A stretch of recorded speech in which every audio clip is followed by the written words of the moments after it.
मैं नाग पंचमी के दिन यदि नागों को दूध पिलाता हूँ तो आवश्यकता पड़ने पर जन्मेजय भी बन जाता हूँ। अब भी अन्याय हुआ यदि तो कर दूंगा धरती शोणितमय। हिंदू जीवन, हिंदू तन मन, रग रग हिंदू मेरा परिचय। जय हिंदू राष्ट्र। कल योगी जी का एक विस्तृत पॉडकास्ट हुआ है जिसमें रेखांकित करने वाला एक वाक्य है कि 100 हिंदू परिवारों में अगर एक मुसलमान परिवार रहता है तो वो सुरक्षित रहता है, उसको असुविधा नहीं होती, कोई दिक्कत नहीं रहती। सारे भारत में मुसलमान बिखरे हुए हैं गांव गोटों में, जहां उनकी संख्या 2%, 1%, 3% है, कहीं कोई कठिनाई नहीं होती। साथ में उनका कहना है कि 100 मुस्लिम परिवारों में 50 हिंदू परिवार रहें तो वो नहीं रह सकते, कठिनाई हो जाती है। मैं दिल्ली में रहता हूँ, एनसीआर में, तो वहाँ गीता कॉलोनी के पास में एक इस्लामी मल्टी स्टोरी बिल्डिंग है, उसमें सारे ही मुसलमान हैं। अब उसमें पहले कुछ हिंदू थे और दैनिक उनको कुछ ना कुछ समस्या उनके लिए खड़ी की जाती थी, और कुछ नहीं तो दरवाजे पे हड्डियाँ डाल दी, मुर्गे की, बकरे की, और जो भी खाते होंगे अखाद्य, उसकी हड्डियाँ डाल दी। हिंदू वहाँ से धीरे धीरे धीरे करके पलायन कर गए। इस समस्या के बारे में यदि विचार करें तो हम जिना की योजना को ध्यान में रखें तो ठीक रहेगा। मोहम्मद अली जिना ने बहुत प्रखर रूप से इस विषय को रखा था। इकबाल ने इलाहाबाद में, उस समय ये इलाहाबाद था, अब प्रयागराज है, इकबाल ने ये विषय मुस्लिम लीग के सम्मेलन में रखा था, जहां से मुस्लिम लीग की सारी राजनीति की दिशा बदली है। वो यही था उसका कहना कि हम एक देश में 2 राष्ट्र निवास करते हैं, हम 2 कौमें हैं, हमारे महापुरुष दोनों के एक दूसरे के शत्रु हैं। इस्लाम जिनको अपना श्रेष्ठ पुरुष मानता है वो दूसरों के लिए शत्रु हैं। वो औरंगजेब के प्रति आदर से भरा हुआ है, मोहम्मद बिन कासिम के प्रति आदर से भरा हुआ है, हमारे लिए राक्षस हैं ये।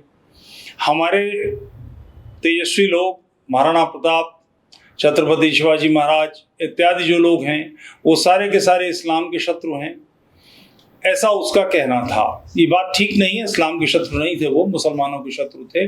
और मेरा प्रतिपादन ये है कि उन्हें इस्लाम का ही शत्रु होना चाहिए था, वो नहीं थे। उसका परिणाम है कि आज छत्रपति शिवाजी महाराज का क्षेत्र, नागपुर, उसके आसपास के सारे इलाकों में इस्लामी समस्या खड़ी हो गई है। मुंबई में इस्लामी समस्या है, सारा छत्रपति का क्षेत्र था। महाराणा प्रताप जिस चित्तौड़ को छोड़ के बाकी सारे इलाकों पे आ गए, उस चित्तौड़ के अंदर आज इस्लामी अतिक्रमण है। कभी जाके देखिए चित्तौड़ का किला, आप पाएंगे उसमें जगह जगह इस्लामियों के मस्जिदें हैं, और इन लोगों ने मस्जिदें नहीं हटाई क्योंकि वो ये समझते थे कि दीन तो सही है, जैसे और कई लोगों ने कहा है कि मुसलमान अच्छे मुसलमान बन जाएंगे तो राष्ट्र की समस्या का समाधान हो जाएगा। उन्होंने इस्लाम का अध्ययन बिल्कुल नहीं किया था। वो यही समझते थे जैसे हम लोग हैं, यानी सिख, बौद्ध, जैन, आर्य समाजी, सनातनी, वैसे ही वो मुसलमान भी हैं। जबकि मुसलमान को, यानी एक सामान्य व्यक्ति को, जो ईसाइयों से, जो हिंदुओं से आया हो सकता है, उसको सबको काफिर मानकर कत्ल करना, सबको के खिलाफ क़िताल फी सबीलिल्लाह, अल्लाह की राह में कत्ल करो, जिहाद फी सबीलिल्लाह, अल्लाह की राह में जिहाद करो, इस किस्म की बातें करने वाला सारा दर्शन तो कुरान से, सीरा से, हदीसों से आता है। तो मूल समस्या इस्लामी ग्रंथों में है। उसके कारण से 100 मुस्लिम परिवारों के बीच में 50 हिंदू सुरक्षित नहीं होते, क्योंकि 50 परिवार हैं, बिखरे हुए लोग हैं, जबकि 100 इस्लामी परिवार एक मुट्ठी, एकजुट, एक चिंतन धारा के लोग हैं। इसका परिणाम यही होना है। योगी जी को भी ये समझना चाहिए। आवश्यक बात, समस्या आवश्यक जिसका समाधान करना है वो शांति दूत नहीं है, इस्लाम नहीं है, मुसलमान नहीं है, छिन्नांग नहीं है। इस समस्या का कारण इस्लाम है। जब तक आप इस्लामी ग्रंथों का अवगाहन करके उसकी पोल नहीं खोलेंगे, उसकी गलतियां नहीं निकालेंगे, उसकी नालायकियां बाहर नहीं करेंगे, मुसलमान इस्लाम को नहीं छोड़ने वाले।